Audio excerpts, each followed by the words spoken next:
దేవునికి మహిమ కలుగునుగాక. ఈ దినం దేవుని వాక్యం, నశించిన దానిని వెదకి రక్షించుటకు మనుష్య కుమారుడు వచ్చెను.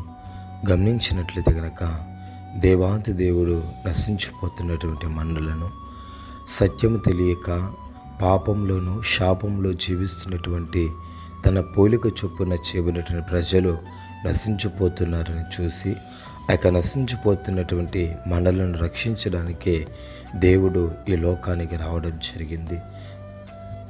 అనేక మంది పాపంలో శాపంలో తరతరాల నుంచి వస్తున్నటువంటి పలు విధములైనటువంటి బంధకాలతో నలిగిపోతున్నటువంటి పరిస్థితుల్లో పాపంలో నుంచి విమోచన ఎక్కడ దొరుకుతుంది, ఆ పాపానికి క్షమాపణ ఎక్కడ దొరుకుతుంది అని ఆలోచిస్తున్నటువంటి తరుణంలో దేవాతి దేవుడు అంటున్నాడు, నశించిపోతున్న వారిని, చీకటిలో ఉన్నటువంటి వారిని వెదకి రక్షించుటకే నేను ఈ లోకానికి వచ్చాను అనేసి దేవుడు సెలవిస్తున్నాడు.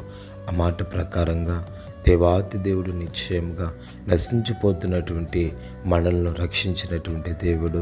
అనేక మంది నశించిపోతుండగా వాళ్ళందరినీ కూడా దేవుడు రక్షించి తన యొక్క రక్షణ మార్గంలో నిలబెట్టడం మాత్రమే కాకుండా నిత్య జీవం అనేటటువంటి గొప్ప భాగ్యాన్ని దేవుడు తన ప్రజలందరికీ కూడా అనుగ్రహించి కృప చూపి కాచి కాపాడుగాక.